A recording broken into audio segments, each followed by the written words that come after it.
नमस्कार, मैं हूं मनीषा और आप सुन रहे हैं स्टोरी कार्ड पे एक और नई कहानी। आज की कहानी का शीर्षक है शाप। मुंशी प्रेमचंद जी के द्वारा लिखी गई ये एक अलग ही तरह की कहानी है। गांव की गलियों के बजाय मुंशी प्रेमचंद जी की कालजयी कलम ने इस कहानी में हिमालय ज्ञान सरोवर का अद्भुत शब्द चित्र प्रस्तुत किया है। ये पूरी कहानी एक यात्रा वृत्तांत की तरह लिखी गई है। एक आदमी है जो बर्लिन में रहता है और उसे यह धुन सवार हुई थी कि पैदल पृथ्वी के समस्त देशों की सैर करूं। रुपए पैसे की उसे कोई कमी नहीं थी, इसलिए आवश्यक वैज्ञानिक यंत्र लेकर उसने यात्रा आरंभ की थी। 6 वर्षों तक वह अपने यात्रा के क्रम में बड़े बड़े अद्भुत प्राकृतिक दृश्यों को देखता है। यात्रा के 7वें वर्ष में वह भारत पहुंचा। यहाँ उसे कौन सा अद्भुत दृश्य दिखता है और उस दृश्य के पीछे का क्या राज है, यही इस कहानी की कथा वस्तु है। रहस्य और रोमांच से भरी ये कहानी है शाप। तो शुरू करते हैं आज की कहानी शाप। मैं बर्लिन नगर का निवासी हूँ। मेरे पूज्य पिता भौतिक विज्ञान के सुविख्यात ज्ञाता थे। भौगोलिक अन्वेषण का शौक मुझे भी बाल्यावस्था से ही था। उनके स्वर्गवास के बाद मुझे यह धुन सवार हुई कि पैदल पृथ्वी के समस्त देश देशांतरों की सैर करूं। मैं विपुल धन का स्वामी था। वे सब रुपए एक बैंक में जमा कर दिए और उससे शर्त कर ली कि मुझे यथासमय रुपए भेजता रहे। इस कार्य से निवृत्त होकर मैंने सफर का सामान पूरा किया। आवश्यक वैज्ञानिक यंत्र साथ लिए और ईश्वर का नाम लेकर चल खड़ा हुआ। उस समय यह कल्पना मेरे हृदय में गुदगुदी पैदा कर रही थी कि मैं वह पहला प्राणी हूँ जिसे यह बात सूझी है कि पैरों से पृथ्वी को नापे। अन्य यात्रियों ने रेल, जहाज और मोटर कार की शरण ली है। मैं पहला ही वह वीर आत्मा हूँ जो अपने पैरों के बूते पर पृथ्वी के विराट उपवन की सैर के लिए उद्यत हुआ हूँ। अगर मेरे साहस और उत्साह ने यह कष्ट साध्य यात्रा पूरी कर ली तो भद्र संसार मुझे सम्मान और गौरव के मसनद पर बिठाएगा और अनंत काल तक मेरी कीर्ति के राग अलापे जाएंगे। उस समय मेरा मस्तिष्क इन विचारों से भरा हुआ था और ईश्वर को धन्यवाद देता हूँ कि सहर्षों कठिनाइयों का सामना करने पर भी धैर्य ने मेरा साथ न छोड़ा और उत्साह एक क्षण के लिए भी निरुत्साह न हुआ। मैं वर्षों ऐसे स्थानों में रहा हूँ जहाँ निर्जनता के अतिरिक्त कोई दूसरा साथी न था। वर्षों ऐसे स्थान में रहा हूँ जहाँ की पृथ्वी और आकाश हिम की शिलाएं थीं। मैं भयंकर जंतुओं के पहलू में सोया हूँ, पक्षियों के घोंसले में रात काटी है, किंतु ये सारी बलाएं कट गई और वह समय अब दूर नहीं कि साहित्य और विज्ञान संसार मेरे चरणों पर शीश नवाएं। मैंने इस यात्रा में बड़े बड़े अद्भुत दृश्य देखे और कितनी ही जातियों के आहार, व्यवहार, रहन सहन का अवलोकन किया। मेरा यात्रा वृत्तांत विचार, अनुभव और निरीक्षण का एक अमूल्य रत्न होगा। मैंने ऐसी ऐसी आश्चर्यजनक घटनाएं आंखों से देखी है जो अलिफ लैला की कथाओं से कम मनोरंजक न होंगी, परंतु वह घटना जो मैंने ज्ञान सरोवर के तट पर देखी उसका उदाहरण मुश्किल से मिलेगा। मैं उसे कभी नहीं भूलूंगा। यदि मेरे इस तमाम परिश्रम का उपहार यही एक रहस्य होता तो भी मैं उसे पर्याप्त समझता। मैं यह बता देना आवश्यक समझता हूँ कि मैं मिथ्यावादी नहीं और न सिद्धियों तथा विभूतियों पर मेरा विश्वास है। मैं उस विद्वान का भक्त हूँ जिसका आधार तर्क और न्याय पर है। यदि कोई दूसरा प्राणी यही घटना मुझसे बयान करता तो मुझे उस पर विश्वास करने में बहुत संकोच होता, किंतु मैं जो कुछ बयान कर रहा हूँ वह एक सत्य घटना है। यदि मेरे इस आश्वासन पर भी कोई उस पर अविश्वास करे तो उसकी मानसिक दुर्बलता और विचारों की संकीर्णता है। यात्रा का 7वां वर्ष था और जेठ का महीना। मैं हिमालय के दामन में ज्ञान सरोवर के तट पर हरी हरी घास पर लेटा हुआ था। ऋतु अत्यंत सुहावनी थी। ज्ञान सरोवर के स्वच्छ निर्मल जल में आकाश और पर्वत श्रेणी का प्रतिबिंब, जल पक्षियों का पानी पर तैरना, शुभ्र हिम श्रेणी का सूर्य के प्रकाश से चमकना आदि दृश्य ऐसे मनोहर थे कि मैं आत्मोल्लास से विह्वल हो गया। मैंने स्विट्जरलैंड और अमेरिका के बहु प्रशंसित दृश्य देखे हैं, पर उनमें यह शांतिप्रद शोभा कहाँ। मानव बुद्धि ने उनके प्राकृतिक सौंदर्य को अपने कृत्रिमता से कलंकित कर दिया है। मैं तल्लीन होकर इस स्वर्गीय आनंद का उपभोग कर रहा था कि सहसा मेरी दृष्टि एक सिंह पर जा पड़ी जो मंद गति से कदम बढ़ाता हुआ मेरी ओर आ रहा था। उसे देखते ही मेरा खून सूख गया, होश उड़ गए। ऐसा वृत्ताकार भयंकर जंतु मेरी नजर से न गुजरा था। वहां ज्ञान सरोवर के अतिरिक्त कोई ऐसा स्थान नहीं था जहां भागकर मैं अपनी जान बचाता। मैं तैरने में कुशल हूं, पर ऐसा भयभीत हो गया कि अपने स्थान से हिल भी ना सका। मेरे अंग प्रत्यंग मेरे काबू से बाहर थे। समझ गया कि यही मेरी जिंदगी थी, यहीं तक मेरी जिंदगी थी। इस शेर के पंजे से बचने की कोई आशा न थी। अकस्मात मुझे स्मरण हुआ कि मेरी जेब में एक पिस्तौल गोलियों से भरी हुई रखी हुई है, जो मैंने आत्मरक्षा के लिए चलते समय साथ ले ली थी और अब तक प्राणपण से इसकी रक्षा करता आया था। आश्चर्य है कि इतनी देर तक मेरी स्मृति कहाँ सोई रही। मैंने तुरंत ही पिस्तौल निकाली और निकट था कि शेर पर वार करो कि मेरे कानों में यह शब्द सुनाई दिए, मुसाफिर, ईश्वर के लिए वार न करना, अन्यथा मुझे दुख होगा। सिंहराज से तुझे हानि न पहुंचेगी। मैंने चकित होकर पीछे की ओर देखा तो एक युवती रमणी आती हुई दिखाई दी। उसके हाथ में एक सोने का लोटा था और दूसरे में एक तश्तरी। मैंने जर्मनी की हूरें और कोकाफ की परियां देखी हैं, पर हिमाचल पर्वत की यह अप्सरा मैंने एक ही बार देखी और उसका चित्र आज तक हृदय पट पर खिंचा हुआ है। मुझे स्मरण नहीं कि राफेल या कोरेजियो ने भी कभी ऐसा चित्र खींचा हो। वैन डाइक और रेमब्रांड के आकृति चित्रों ने भी ऐसी मनोहर छवि नहीं देखी। पिस्तौल मेरे हाथ से गिर पड़ी। कोई दूसरी शक्ति इस समय मुझे अपनी भयावह परिस्थिति से निश्चिंत न कर सकती थी। मैं उस सुंदरी की ओर देख ही रहा था कि वह सिंह के पास आई। सिंह उसे देखते ही खड़ा हो गया और मेरी ओर शशंक नेत्रों से देखकर मेघ की भांति गरजा। रमणी ने एक रुमाल निकालकर उसका मुंह पोंछा और फिर लोटे से दूध उड़ेलकर उसके सामने रख दिया। सिंह दूध पीने लगा। मेरे विस्मय की अब कोई सीमा न थी। चकित था कि यह कोई तिलिस्म है या जादू। व्यवहार लोक में हो अथवा विचार लोक में, मैं सोता हूं या जागता। मैंने बहुधा सर्कसों में पालतू शेर देखे हैं, किंतु उन्हें काबू में रखने के लिए किन किन रक्षा विधानों से काम लिया जाता है। उसके प्रतिकूल या मांसाहारी पशु उस रमणी के सम्मुख इस भांति लेटा हुआ है मानो वह सिंह की योनि में कोई मृग शावक है। मन में प्रश्न हुआ कि सुंदरी में कौन सी चमत्कारी शक्ति है जिसने सिंह को इस भांति वशीभूत कर लिया कि क्या वह पशु भी अपने हृदय में कोमल और रसिक भाव छिपाए रखते हैं। कहते हैं कि महुअर का आलाप काले नाग को भी मस्त कर देता है। जब ध्वनि में यह सिद्धि है तो सौंदर्य की शक्ति का अनुमान कौन कर सकता है। रूप लालित्य संसार का सबसे अमूल्य रत्न है। प्रकृति के रचना नैपुण्य का सर्वश्रेष्ठ अंश है। जब सिंह दूध पी चुका तो सुंदरी ने रुमाल से उसका मुंह पोंछा और उसका सिर अपने जांघ पर रखकर उसे थपकियां देने लगी। सिंह पूंछ हिलाता था और सुंदरी की अरुण वर्ण हथेलियों को चाटता था। थोड़ी देर बाद दोनों एक गुफा में अंतर्हित हो गए। मुझे भी धुन सवार हुई कि किस प्रकार इस तिलिस्म को खोलूं, इस रहस्य का उद्घाटन करूं। जब दोनों अदृश्य हो गए तो मैं भी उठा और दबे पांव उस गुफा के द्वार तक जा पहुंचा। भय से मेरी शरीर की बोटी बोटी कांप रही थी, मगर इस रहस्यमय पट को खोलने की उत्सुकता भय को दबाए हुई थी। मैंने गुफा के भीतर झांका तो क्या देखता हूं कि पृथ्वी पर जरी का फर्श बिछा हुआ है और कारजो भी गावतिये लगे हुए हैं। सिंह मसनद पर गर्व से बैठा हुआ है। सोने चांदी के पात्र, सुंदर चित्र फूलों के गमले सभी अपने अपने स्थान पर सजे हुए हैं और वह गुफा राजभवन को भी लज्जित कर रही है। द्वार पर मेरी परछाई देखकर वह सुंदरी बाहर निकल आई और मुझसे कहा, यात्री तू कौन है और इधर क्यों कर आग निकला।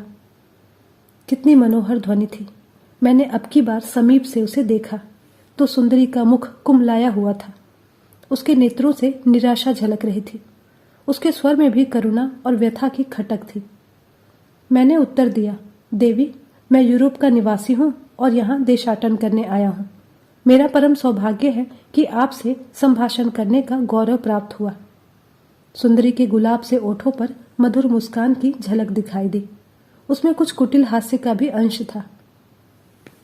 कदाचित यह मेरे इस अस्वाभाविक वाक्य प्रणाली का द्योतक था। तो विदेश से यहाँ आया है? आतिथ्य सत्कार हमारा कर्तव्य है। मैं आज तुझे निमंत्रण देती हूँ, स्वीकार कर।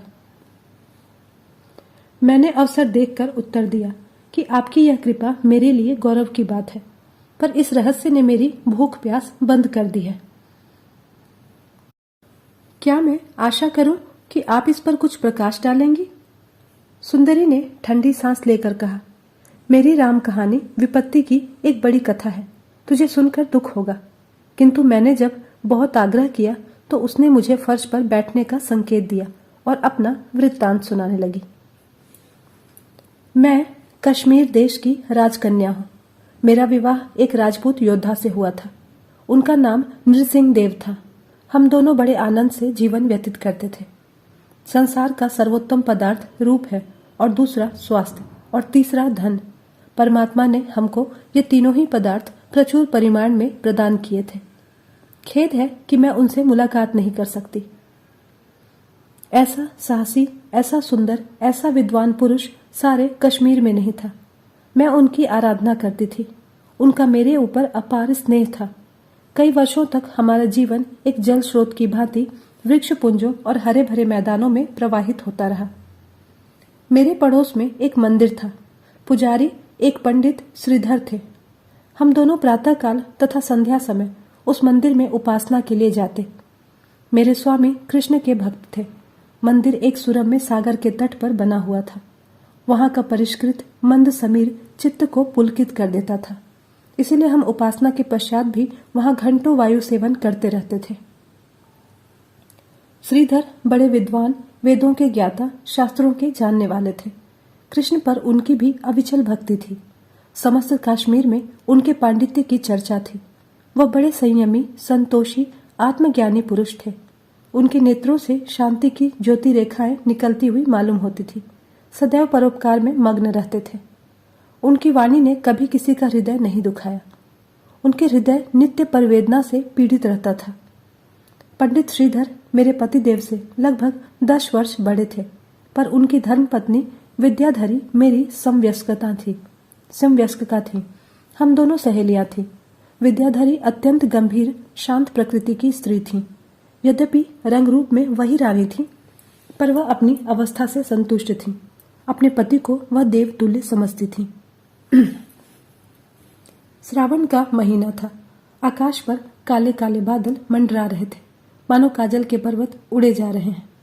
झरनों से दूध की धारें निकल रही थी और चारों ओर हरियाली छाई हुई थी।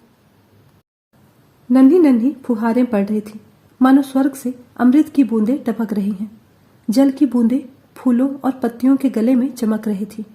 चित्त को अभिलाषाओं से उभारने वाला क्षमा छाया हुआ था। यह वह समय है जब रमणियों को विदेशगामी प्रियतम की याद रुलाने लगती है, जब हृदय किसी से आलिंगन करने के लिए व्यग्र हो जाता है, जब सूनी सेज देखकर कलेजे में हूक सी उठती है। इसी ऋतु में विरह की मारी वियोगिनियां अपनी बीमारी का बहाना करती हैं, जिसमें उनका पति उन्हें देखने आए।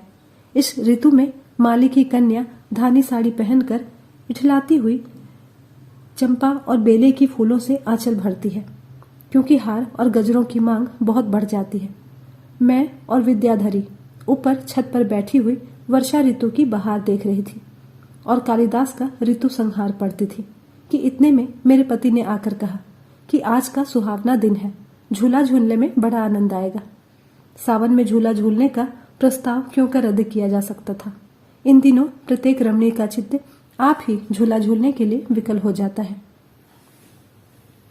जब वन के वृक्ष झूला झूलते हो तब सारी प्रकृति आंदोलित हो रही हो, तो रमणी का कोमल हृदय क्यों न चंचल हो जाए। विद्याधरी भी राजी हो गई। रेशम की डोरियां कदम की डाल पर पड़ गईं और चंदन का पटरा रख दिया गया और मैं विद्याधरी के साथ झूला झूलने लगी। जिस प्रकार ज्ञान सरोवर पवित्र जल से परिपूर्ण हो रहा है, उसी भांति हमारे हृदय पवित्र आनंद से परिपूर्ण थे। किंतु शोक, वह कदाचित मेरे सौभाग्य चंद्र की अंतिम झलक थी। मैं झूले के पास पहुंचकर पटरे पर जा बैठी, किंतु कोमलांगी विद्याधरी ऊपर न आ सकी। वह कई बार उचकी, परंतु पटरे तक न पहुंच सकी। तब मेरे पतिदेव ने सहारा देने के लिए उसकी बांह पकड़ ली। उस समय उनके नेत्रों में एक विचित्र तृष्णा की झलक थी और मुख पर एक विचित्र आतुरता। वह धीमे धीमे में मल्हार गा रहे थे, किंतु विद्याधरी जब पटरे पर आए तो उसका मुख डूबते हुए सूर्य की भांति लाल हो रहा था। नेत्र अरुण वर्ण हो रहे थे। उसने पतिदेव की ओर क्रोधोन्मत्त होकर कहा, तूने काम के वश होकर मेरे शरीर में हाथ लगाया है। मैं अपने पतिव्रत के बल से तुझे शाप देती हूँ कि तू इसी क्षण पशु हो जा। यह कहते ही विद्याधरी ने अपने गले से रुद्राक्ष की माला निकालकर मेरे पतिदेव के ऊपर फेंक दिया और तत्क्षण ही पटरे के समीप मेरे पतिदेव के स्थान पर एक विशाल सिंह दिखलाई दिया। ऐ मुसाफिर, अपने प्रिय पति देवता की यह गति देखकर मेरा रक्त सूख गया और कलेजे पर बिजली सी आ गिरी। मैं विद्याधरी के पैरों से लिपट गई और फूट फूट कर रोने लगी। उस समय अपनी आंखों से देखकर अनुभव हुआ कि पतिव्रत की महिमा कितनी प्रबल है। ऐसी घटनाएं मैंने पुराणों में पढ़ी थी, परंतु मुझे विश्वास न था कि वर्तमान काल में, जबकि स्त्री पुरुष के संबंध में स्वार्थ की मात्रा दिनों दिन बढ़ती अधिक होती जा रही है, पतिव्रत धर्म में यह प्रभाव होगा। परंतु मैं यह कह नहीं सकती कि विद्याधरी के विचार कहाँ तक ठीक थे। मेरे पति सदैव विद्याधरी को बहन कहकर संबोधित करते थे। वह अत्यंत स्वरूपवान थे और रूपवान पुरुष की स्त्री का जीवन बहुत सुखमय नहीं होता, पर मुझे उन पर संशय करने का अवसर कभी नहीं मिला। वह स्त्रीवत धर्म का पालन वैसे ही करते थे जैसे सती अपने धर्म का। उनकी दृष्टि में कुचेष्टा न थी और विचार अत्यंत उज्जवल और पवित्र थे। यहाँ तक कि कालिदास की श्रृंगार में कविता भी उन्हें प्रिय न थी। मगर काम के मर्मभेदी बाणों से कौन बचा है? जिस काम ने शिव ब्रह्मा जैसे तपस्वियों की तपस्या भंग कर दी, जिस काम ने नारद और विश्वामित्र जैसे ऋषियों के माथे पर कलंक का टीका लगा दिया, वह काम सब कुछ कर सकता है। संभव है कि सुरापान ने उद्दीपक ऋतु के साथ मिलकर उनके चित्त को विचलित कर दिया हो। मेरा गुमान तो यह है कि यह विद्याधरी की केवल भ्रांति थी। जो कुछ भी हो, उसने शाप दे दिया। उस समय मेरे मन में भी उत्तेजना हुई कि जिस शक्ति का विद्याधरी को गर्व है, क्या वह शक्ति मुझ में नहीं है? क्या मैं पतिव्रता नहीं हूं? किंतु हाय, मैंने कितना ही चाहा कि शाप के शब्द मुंह से निकालूं, पर मेरी जुबान बंद हो गई। अखंड विश्वास जो विद्याधरी को अपने पतिव्रत पर था, मुझे न था। विवशता ने मेरे प्रतिकार के आवेग को शांत कर दिया। मैंने बड़ी दीनता के साथ कहा, बहन, यह तुमने क्या किया? विद्याधरी ने निर्दय होकर कहा, मैंने कुछ नहीं किया, यह उसके कर्मों का फल है। मैं तुम्हें छोड़कर और किसकी शरण में जाऊं? क्या तुम इतनी दया भी नहीं करोगी? मेरे किए अब कुछ नहीं हो सकता। देवी, तुम पतिव्रत धारिणी हो। तुम्हारे वाक्य की महिमा अपार है।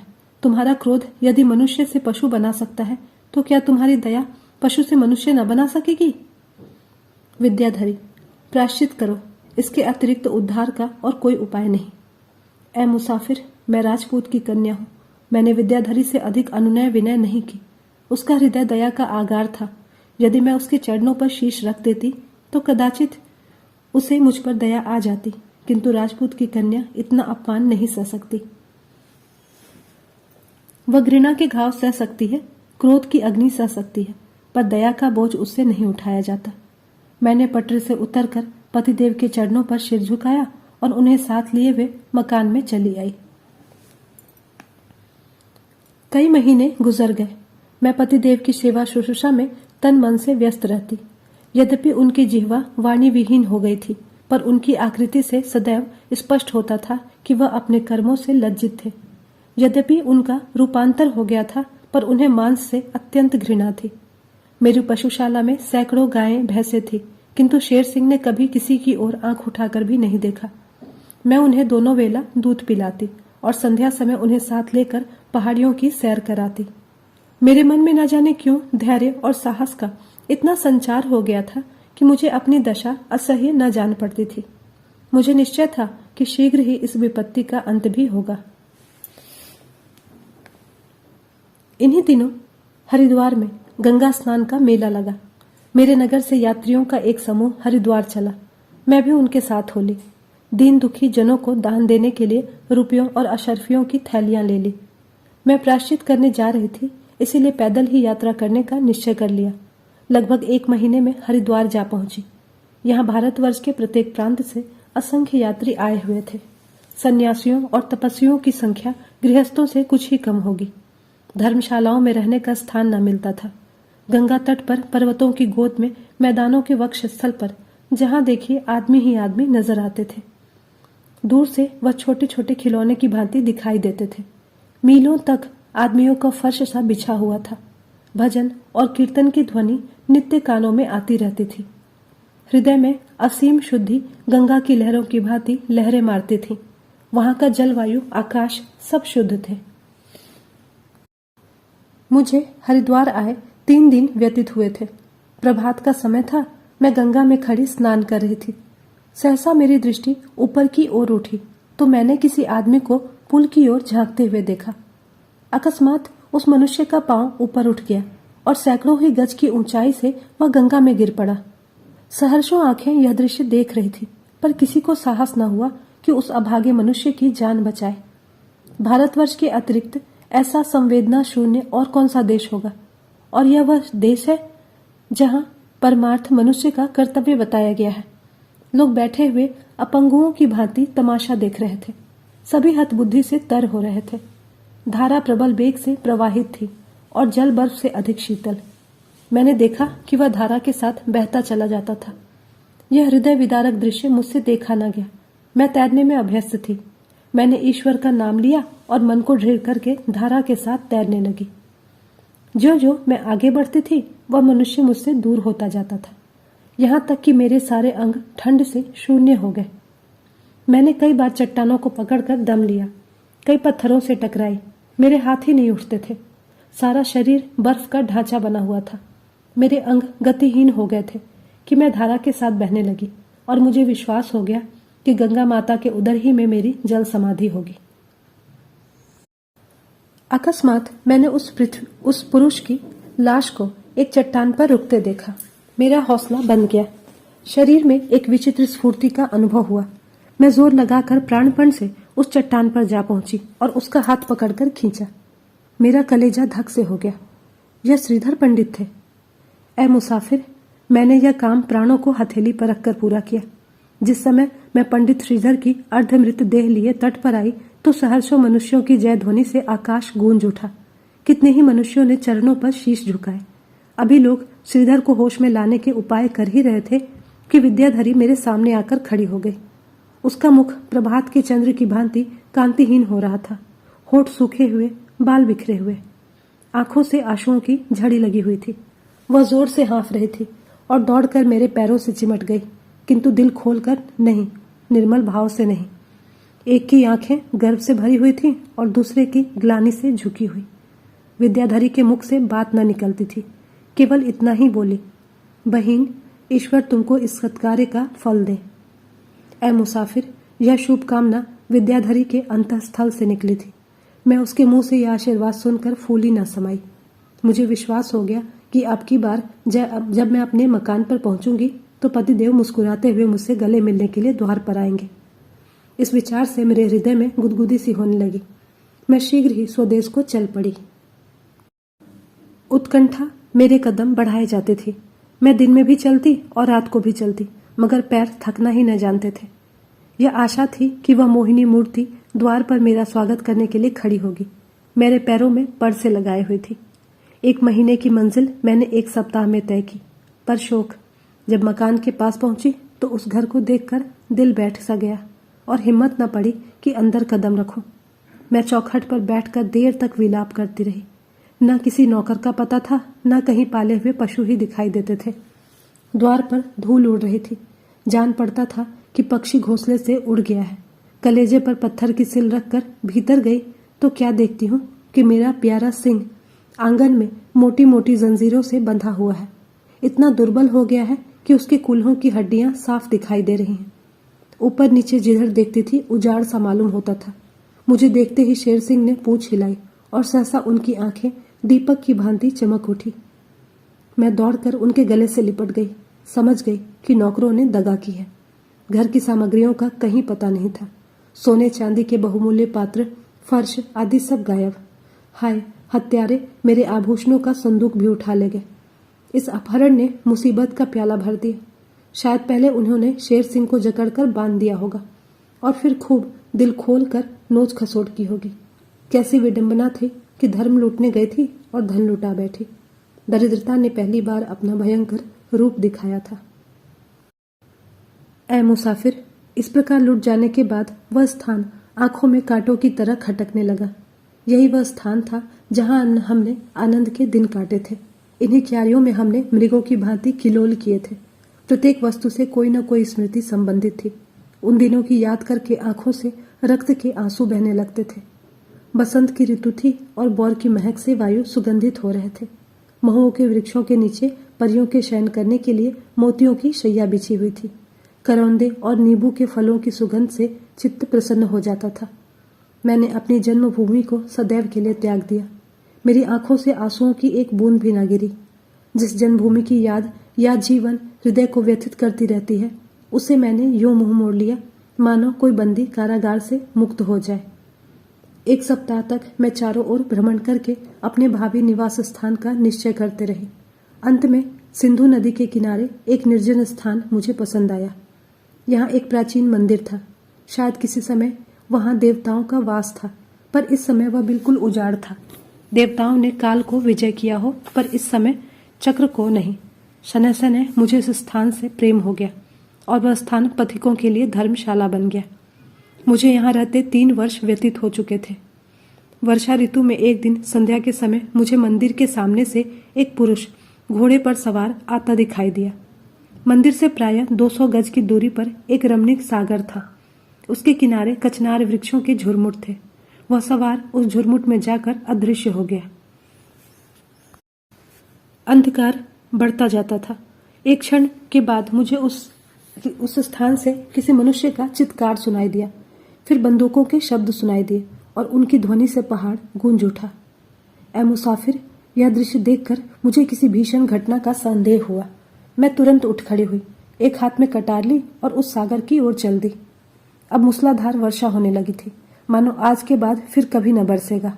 रह रहकर गर्जन की ऐसी भयंकर ध्वनि उठती थी मानो सारे पहाड़ आपस में टकरा गए हों। बिजली की चमक ऐसी तीव्र थी मानो संसार व्यापी प्रकाश सिमट कर एक हो गया हो। अंधकार का यह हाल था कि मानो सहर्षों अमावस्या की रातें गले मिल रही हों। मैं कमर तक पानी में चलती दिल को संभाले हुए आगे बढ़ते जाती थी। अंत में सागर के समीप आ पहुंची। बिजली की चमक ने दीपक का काम किया। सागर के किनारे एक बड़ी सी गुफा थी। इस समय उस गुफा में से प्रकाश ज्योति बाहर आती हुई दिखाई दी। मैंने भीतर की ओर झांका तो क्या देखती हूँ कि एक बड़ा सा अलाव जल रहा है। उसके चारों ओर बहुत से आदमी खड़े हुए हैं और एक स्त्री आग्नेय नेत्रों से घूर घूर कर कह रही है कि मैं अपने पति के साथ उसे भी जलाकर भस्म कर दूंगी। मेरे कौतूहल की कोई सीमा न रही।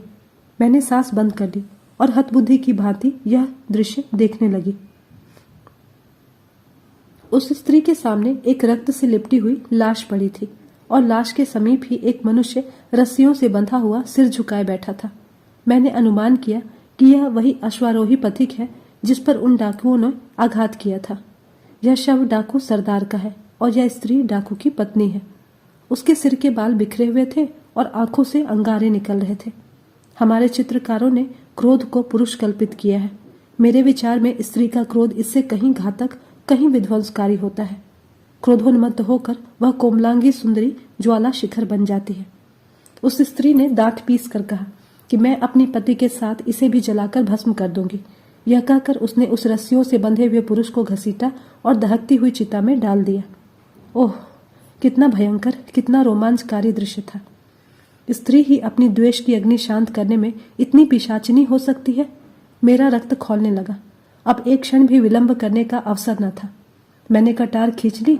डाकू चौंक कर तितर बितर हो गए। समझे कि मेरे साथ और लोग भी होंगे। मैं बेधड़क चिता में घुस गई और क्षण मात्र में उस अभागे पुरुष को अग्नि के मुख से निकाल लाई। अभी केवल उसके वस्त्र ही जले थे। जैसे सर्प अपना शिकार छिन जाने से फुफकारता हुआ लपकता है, उसी प्रकार गरजती हुई लपटें मेरे पीछे दौड़ी। ऐसा प्रतीत होता था कि अग्नि भी उसके रक्त की प्यासी हो रही थी। इतने में डाकू संभल गए और आहत सरदार की पत्नी पिशाचनी की भांति मुंह खोले मुझ पर झपटी। समीप था कि ये हत्यारे मेरी बोटियां कर दे कि इतने में गुफा के द्वार पर मेघ गर्जन की सी ध्वनि सुनाई दी और शेर सिंह रौद्र रूप धारण किए हुए भीतर पहुंचे। उनका भयंकर रूप देखते ही डाकू अपनी अपनी जान बचाकर भागे। केवल डाकू सरदार की पत्नी स्तंभित सी अपने जगह पर खड़ी रही। एकाएक उसने अपने पति का शव उठाया और उसे लेकर चिता में बैठ गई। देखते देखते उसका भयंकर रूप अग्नि ज्वाला में विलीन हो गया। अब मैंने उस बंधे हुए मनुष्य की ओर देखा तो मेरा हृदय उछल पड़ा। यह पंडित श्रीधर थे। मुझे देखते ही सिर झुका लिया और रोने लगे। मैं उनके समाचार पूछ ही रही थी कि उसी गुफा के एक कोने से किसी के कराहने का शब्द सुनाई दिया। जाकर देखा तो एक सुंदर युवक रक्त से लथपथ पड़ा था। मैंने उसे देखते ही पहचान लिया। उसका पुरुष वेश उसे छिपा न सका। यह विद्याधरी थी। मर्दों के वस्त्र उस पर खूब सस्ते थे। वह लज्जा और ग्लानि की मूर्ति बनी हुई थी। वह पैरों पर गिर पड़ी पर मुंह से कुछ न बोली। उस गुफा में पल भर भी रहना अब अत्यंत शंकाप्रद था। न जाने डाकू फिर कब से सशस्त्र होकर वहां आ जाए। उधर चिताग्नि भी शांत होने लगी और उस सती की भी भीषण काया अत्यंत तेज रूप धारण कर हमारे नेत्रों के सामने तांडव क्रीड़ा करने लगी। मैं बड़ी चिंता में पड़ी थी कि इन दोनों प्राणियों को कैसे वहां से निकालूं। दोनों ही रक्त से चूर थे। शेर सिंह ने मेरा असमंजस ताड़ लिया। रूपांतर हो जाने के बाद भी उनकी बुद्धि बड़ी तीव्र थी। उन्होंने मुझे संकेत किया कि दोनों को हमारी पीठ पर बिठा दो। पहले तो मैं उनका आशय न समझी, पर जब उन्होंने संकेत को बार बार दोहराया तो मैं समझ गई। गूंगे के घर वाले ही गूंगे की बातें खूब समझते हैं। मैंने पंडित श्रीधर को गोद में उठाकर शेर सिंह की पीठ पर बिठा दिया। उसके पीछे विद्याधरी को भी बिठाया। नन्हा बालक भालू की पीठ पर बैठकर जितना डरता है, उससे कहीं ज्यादा यह दोनों प्राणी भयभीत हो रहे थे। चिताग्नि के क्षीण प्रकाश में उनके भय विकृत मुख को देखकर करुण विनोद होता था। अस्तु मैं इन दोनों प्राणियों को साथ लेकर गुफा से निकली और फिर उसी तिमिर सागर को पार करके मंदिर आ पहुंची। मैंने 1 सप्ताह तक उनका यथाशक्ति सेवा सत्कार किया। जब वे भली भांति स्वस्थ हो गए तो मैंने उन्हें विदा किया। ये स्त्री पुरुष कई आदमियों के साथ टेढ़ी जा रहे थे। यहाँ के राजा पंडित श्रीधर के शिष्य हैं। पंडित श्रीधर का घोड़ा आगे था। विद्याधरी का अभ्यास न होने के कारण पीछे थी। उनके दोनों रक्षक भी उनके साथ थे। जब डाकुओं ने पंडित श्रीधर को घेरा और पंडित ने पिस्तौल से डाकू सरदार को गिराया तो कोलाहल सुनकर विद्याधरी ने भी घोड़ा आगे बढ़ाया। दोनों रक्षक तो जान लेकर भागे। विद्याधरी को डाकुओं ने पुरुष समझकर घायल कर दिया और तब दोनों प्राणियों को बांधकर गुफा में डाल दिया। शेष बातें मैंने अपनी आंखों से देखी। यद्यपि वहां से विदा होते समय विद्याधरी का रोम रोम मुझे आशीर्वाद दे रहा था, पर हाँ, अभी प्रायश्चित पूरा नहीं हुआ था। इतना आत्मसमर्पण करके भी मैं सफल मनोरथ नहीं हुई थी। ऐ मुसाफिर, उस प्रांत में अब मेरा रहना कठिन हो गया। डाकू बंदूकें लिए हुए शेर सिंह की तलाश में घूमने लगे। विवश होकर एक दिन मैं वहां से चल पड़ी और दुर्गम पर्वतों को पार करती हुई यहाँ आ पहुंची। यह स्थान मुझे ऐसा पसंद आया कि मैंने इस गुफा को अपना घर बना लिया है। आज पूरे 3 वर्ष गुजरे जब मैंने पहले पहल ज्ञान सरोवर के दर्शन किए। उस समय भी यही ऋतु थी। मैं ज्ञान सरोवर में पानी भरने गई हुई थी कि सहसा क्या देखती हूँ कि एक युवक मुश्की घोड़े पर सवार रत्न जटित आभूषण पहने हाथ में चमकता हुआ भाला लिए इधर चला आता है। शेर सिंह को देखकर वह ठिठका और भाला संभाल कर उन पर वार कर बैठा। शेर सिंह को भी बहुत क्रोध आया। उनके गर्जन की ऐसी गगनभेदी ध्वनि उठी कि ज्ञान सरोवर का जल आंदोलित हो गया और तुरंत घोड़े से खींचकर उनकी छाती पर पंजे रख दिए। मैं घड़ा छोड़कर दौड़ी। युवक का प्राणांत होने ही वाला था कि मैंने शेर सिंह के गले में हाथ डाल दिए और उनका सिर सहलाकर क्रोध को शांत कर दिया। मैंने उनका ऐसा भयंकर रूप कभी नहीं देखा था।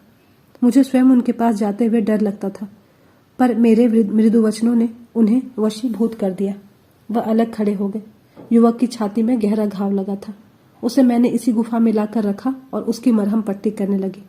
एक दिन मैं कुछ आवश्यक वस्तुएं लेने के लिए उस कस्बे में गई जिसके मंदिर के कलश यहाँ से दिखाई दे रहे हैं, मगर वहां सब दुकानें बंद थी। बाजारों में खाक उड़ रही थी। चारों ओर स्यापा छाया हुआ था। मैं बहुत देर तक इधर उधर घूमती रही। किसी मनुष्य की सूरत भी दिखाई नहीं देती थी कि उससे वहां का समाचार पूछूं। ऐसा विदित होता था मानो यह अदृश्य जीवों की बस्ती है। सोच ही रही थी कि वापस चलूं कि घोड़े के टापों की ध्वनि कानों में आई और एक क्षण में एक स्त्री सिर से पैर तक काले वस्त्र धारण किए हुए एक काले घोड़े पर सवार आती हुई दिखाई दी। उसके पीछे कई सवार और प्यादे काली वर्दियां पहने आ रहे थे। अकस्मात उस स्त्री की दृष्टि मुझ पर पड़ी। उसने घोड़े को एड़ लगाई और मेरे निकट आकर कर्कश स्वर में बोली, तू कौन है? मैंने निर्भीक भाव से उत्तर दिया। मैं ज्ञान सरोवर के तट पर रहती हूँ। यहाँ बाजार में कुछ सामग्रियाँ लेने आई थी, किंतु शहर में किसी का कुछ पता ही नहीं। उस स्त्री ने पीछे की ओर देखकर कुछ संकेत दिया और 2 सवारों ने आगे बढ़कर मुझे पकड़ लिया और मेरे बाहों में रस्सियाँ डाल दी। मेरी समझ में नहीं आता था कि मुझे किस अपराध का दंड दिया जा रहा है। बहुत पूछने पर भी किसी ने मेरे प्रश्नों का उत्तर नहीं दिया। हाँ, अनुमान से यह प्रकट हुआ कि यह स्त्री यहाँ की रानी है। मुझे अपने विषय में कोई चिंता नहीं थी, पर चिंता थी कि शेर सिंह अकेले घबरा रहे होंगे। भोजन का समय आ गया था और उन्हें कौन खिलाएगा? किस विपत्ति में फंसी, नहीं मालूम विधाता अब मेरी क्या दुर्गति करेंगे। उस अभागिन को उस दशा में भी शांति नहीं। इन्हीं मलिन विचारों में मग्न होकर मैं सवारों के साथ आधे घंटे तक चलती रही। सामने एक ऊंची पहाड़ी पर एक विशाल भवन दिखाई दिया। ऊपर चढ़ने के लिए वहां एक कुशासन के अतिरिक्त सजावट का कोई सामान न था। मैं जमीन पर बैठकर अपने नसीब को रोने लगी। जो कोई यहाँ आता था मुझ पर करुण दृष्टिपात करके चुपचाप चला जाता था। थोड़ी देर बाद रानी साहब वहां आकर उसी कुशासन पर बैठ गई। यद्यपि उनकी अवस्था 50 वर्ष से अधिक थी, परंतु मुख पर अद्भुत कांति थी। मैंने अपने स्थान से उठकर उनका सम्मान किया और हाथ बांधकर अपनी किस्मत का फैसला सुनने के लिए खड़ी हो गई। ए मुसाफिर, रानी महोदया के तेवर देखकर पहले तो मेरे प्राण सूख गए, किंतु जिस प्रकार चंदन जैसी कठोर वस्तु में मनोहर सुगंध छिपी रहती है, उसी प्रकार उनकी कर्कशता और कठोरता के नीचे मोम के सदृश हृदय छिपा हुआ था। उनका प्यारा पुत्र थोड़े ही दिनों पहले युवावस्था में ही दगा दे गया था। उसी के शोक में सारा शहर मातम मना रहा था। मेरे पकड़े जाने का कारण भी यही था कि मैंने काले वस्त्र क्यों धारण नहीं किए थे। यह वृत्तांत सुनकर मैं समझ गई कि जिस राजकुमार का शोक मनाया जा रहा है, यह वही युवक है जो मेरी गुफा में पड़ा हुआ है। मैंने उनसे पूछा, राजकुमार मुश्की घोड़े पर तो सवार नहीं थे? रानी, हाँ, मुश्की घोड़ा था। उसे मैंने उसके लिए अरब देश से मंगवा दिया था। क्या तूने उन्हें देखा है? हाँ, देखा है। कब? जिस दिन वह शेर का शिकार खेलने गए थे। क्या तेरे ही सामने शेर ने उन पर चोट की थी? हाँ, मेरी आंखों के सामने। रानी उत्सुक होकर खड़ी हो गई और बड़े दीन भाव से बोली, तो उसकी लाश का पता बता सकती है? ऐसा न कहिए, वह अमर हो। वो 2 सप्ताहों से मेरे यहाँ मेहमान है। रानी हर्ष में आश्चर्य से बोली, मेरा रणधीर जीवित है? हाँ, मैंने कहा, अब उनमें चलने फिरने की शक्ति आ गई है। रानी मेरे पैरों पर गिर पड़ी। तीसरे दिन अर्जुन नगर की कुछ और ही शोभा थी। वायु आनंद के मधुर स्वर में गूंजती थी। दुकानों ने फूलों का हार पहना हुआ था। बाजारों में आनंद के उत्सव मनाए जा रहे थे। शोक के काले वस्त्रों की जगह केसर का सुहावना रंग बधाई दे रहा था। इधर सूर्य ने उषा सागर से सिर निकाला, उधर सैलानियां दगना आरंभ हुई। आगे आगे मैं एक सब्जा घोड़े पर सवार आ रही थी और पीछे राजकुमार का हाथी सुनहरे झूलों से सजा हुआ चला आता था। स्त्रियां अटारियों पर मंगल के गीत गाती थीं और पुष्पों की वृष्टि करती थी। राजभवन के द्वार पर रानी मोतियों से आंचल भरे खड़ी थी। जो ही राजकुमार हाथी से उतरे, वह उन्हें गोद में लेने के लिए दौड़ी और छाती से लगा लिया। ए मुसाफिर, आनंदोत्सव समाप्त होने पर जब मैं विदा होने लगी तो रानी महोदय ने सजल नयन होकर कहा, बेटी, तूने मेरे साथ जो उपकार किया है उसका फल तुझे भगवान देंगे। तूने मेरे राजवंश का उद्धार कर दिया, नहीं तो कोई मेरे पितरों को जल देने वाला भी न रहता। मैं तुझे कुछ विदाई देना चाहती हूँ, वह तुझे स्वीकार करनी पड़ेगी। अगर रणधीर मेरा पुत्र है तो तू मेरी पुत्री है। तूने ही रणधीर को प्राण दान दिया है। तूने ही इस राज्य का पुनरुद्धार किया है, इसीलिए इस माया बंधन से तेरा गला नहीं छूटेगा। मैं अर्जुन नगर का प्रांत उपहार स्वरूप तुझे भेंट करती हूँ। रानी की यह असीम उदारता देखकर मैं दंग हो गई। कलयुग में भी कोई ऐसा दानी हो सकता है, इसकी मुझे आशा न थी। तो दोस्तों, ये थी मुंशी प्रेमचंद जी की कहानी शाप का पहला भाग। दूसरा और अंतिम भाग शीघ्र ही लेकर आपके सामने उपस्थित होंगे। धन्यवाद।